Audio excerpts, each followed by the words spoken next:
జై శ్రీరామ్. శ్రీమాత్రే నమః. శ్రీ గురుభ్యో నమః. 2026 సంవత్సరం ఆగస్టు నెలలో గోచారంలో ఉన్న గ్రహస్థితులు, అలాగే గ్రహస్థితులను అనుసరించి ద్వాదశ రాశుల వాళ్ళకి, ద్వాదశ లగ్నాల వాళ్ళకి ఎలాంటి ఫలితాలు ఉండబోతున్నాయి, గోచారంలో ఏమన్నా విశేష అంశాలు సూచిస్తున్నాయా, గోచారంలో ఉన్న గ్రహగతులు, గ్రహగమనాలు ద్వాదశ రాశుల వాళ్ళకి ఎలాంటి విశేష అంశాలను ఇస్తున్నాయి, శుభత్వాన్ని ఇస్తున్నాయి, ఇందులో అన్న జాగ్రత్తలు సూచిస్తున్నాయా, ఏమన్నా మార్పులు సూచిస్తున్నాయా, అలాగే గోచర గ్రహస్థితులతో పాటు వాటికి చేసుకోవాల్సిన పరిహారాలతో పాటు మనం అన్ని సహితంగా ఇప్పుడు మాట్లాడుకుందాము. మొదటగా గోచారంలో ఉన్న గ్రహ గమనాలు, గ్రహస్థితులు. మంగళ్ వృషభ రాశిలో సంచారము. మొదటి 2 రోజులు వృషభ రాశిలో సంచారం చేస్తున్న మంగళ్ 3వ తారీఖు నుంచి, ఆగస్టు 3వ తారీఖు నుంచి మిథున రాశిలో మంగళ సంచారం ఉంటుంది. బుధదేవుడు మిథున రాశిలో ఆయన సంచారం 5వ తారీఖు వరకు ఉంటుంది. 6వ తారీఖు నుంచి మిథున రాశిలో నుంచి కర్కాటక రాశిలో బుధదేవుని సంచారం ఉంటుంది. కర్కాటక రాశిలో రవి బుధ గురుల సంచారము, రవి గురుల సంచారము మొదటి నుంచి ఉంది, స్టార్టింగ్ నుంచి. బుధదేవుడు 6వ తారీఖు నుంచి కర్కాటక రాశిలో సంచారం ఉంటుంది. రవి బుధ గురువులు ముగ్గురు కూడా 17వ తారీఖు వరకు కూడా కర్కాటక రాశిలో సంచారం ఉంటుంది. 18వ తారీఖు నుంచి రవి కర్కాటక రాశిలో ఉన్న రవి సింహరాశిలోకి ఆయన సింహరాశిలో పయనం ఉంటుంది. 23వ తారీఖు కర్కాటక రాశిలో ఉన్న బుధ భగవానుడు సింహరాశిలోకి వస్తాడు. కేతుదేవుని సంచారము సింహరాశిలో, శుక్రదేవుని సంచారం, శుక్రాచార్యుల వారి సంచారము కన్యా రాశిలో, కుంభరాశిలో రాహు యొక్క సంచారము, శనీశ్వరుడి సంచారము మీనరాశిలో ఉంది. వక్రించిన శనీశ్వరుడి సంచారము మీనరాశిలో ఉంది. ఇవి గోచారంలో ఉన్న గ్రహస్థితులు. ఈ గోచారంలో ఉన్న గ్రహస్థితులను అనుసరించి ఫలితాలని ఇప్పుడు మనం చూద్దాము. ఫలితాన్ని చూడటానికంటే ముందుగా ఈ మాసంలో గోచారంలో ఉన్న ప్రత్యేక అంశం ఒకటి ఉంది, అది మనం చూద్దాం. కర్కాటక రాశిలో 6వ తారీఖు నుంచి, ఆగస్టు నెల 6వ తారీఖు 2026 6వ తారీఖు నుంచి, ఆగస్టు 6వ తారీఖు నుంచి, అలాగే 2026 ఆగస్టు 17వ తారీఖు వరకు రవి బుధ గురుల సంచారం ఉంటుంది. ఇది చాలా మంచిది. రవి బుధ గురువుల సంచారము కర్కాటక రాశిలో అందరికీ శుభత్వాన్ని సూచిస్తుంది. ఏ విషయాల్లో శుభత్వాన్ని సూచిస్తుందో అది మనం చూద్దాం. అంటే ఇప్పుడు ఆయన మిథున రాశి, కన్యా రాశి వాళ్ళకి కూడా మంచి ఫలితాలే ఉంటాయి, ఆయన రాశి అధిపతి కాబట్టి. ఇంకా కొన్ని రాశులకి ప్రత్యేకమైన శుభం ఉంటుంది.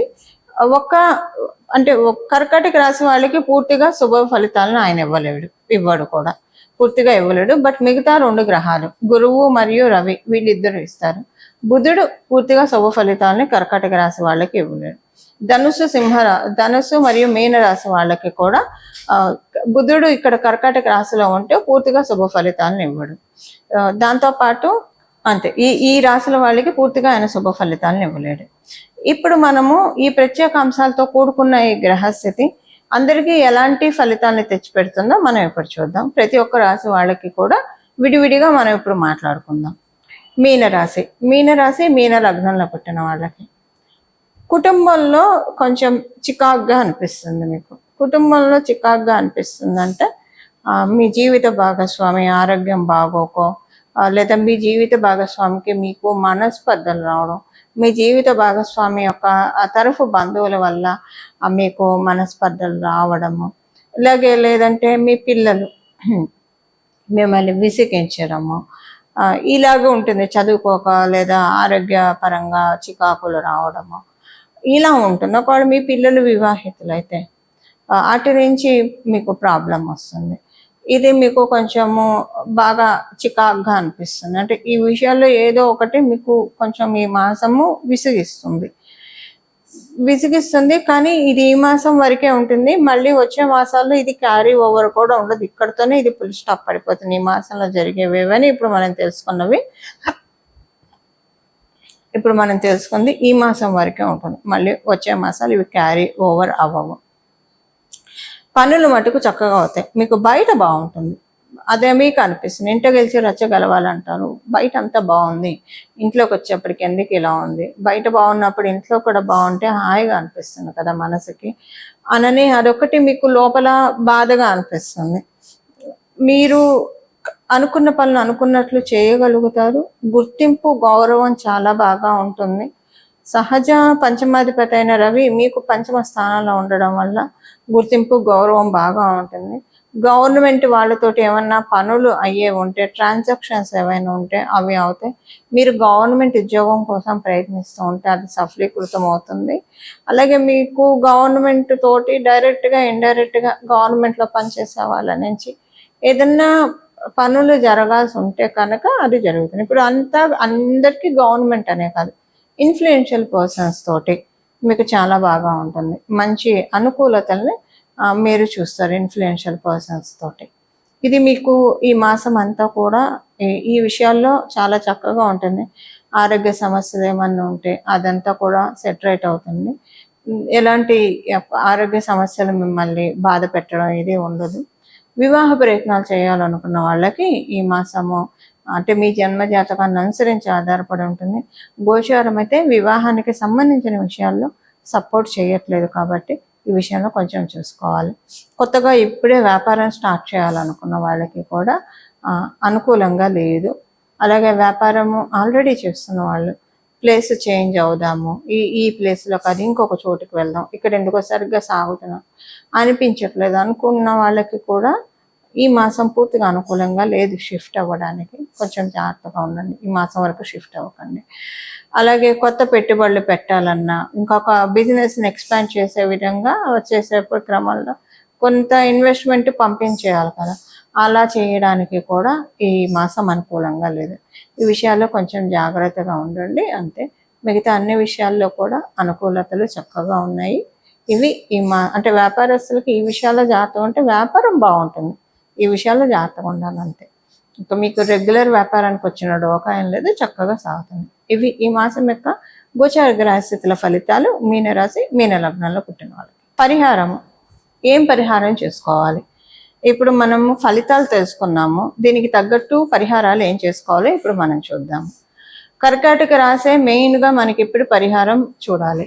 కర్కాటక రాశిలో 3 గ్రహాల సంచారము మాక్సిమం ఒక 10 days వ్యవధి, 10 daysలో ఉంటుంది, 10 days వరకు ఉంటుంది కాబట్టి మేజర్ ఇంపాక్ట్ ద్వాదశ రాశుల వాళ్ళకి, ద్వాదశ లగ్నాల వాళ్ళకి ఇది చాలా ఎక్కువగా ఉంటుంది. ఒక 2-3 గ్రహాలు, ఒకటి కన్నా ఎక్కువ గ్రహాలు ఏదైనా రాశిలో ఉంటే ఆ రాశి యొక్క ప్రభావము, ఆ రాశి దేన్ని సిగ్నిఫై చేస్తుందో మన జన్మ జాతకంలో దాని ప్రభావము వల్ల శుభ ఫలితాలు కావచ్చు, అశుభ ఫలితాలు కావచ్చు, ఎవరికైనా వస్తాయి, మనకు వస్తాయి.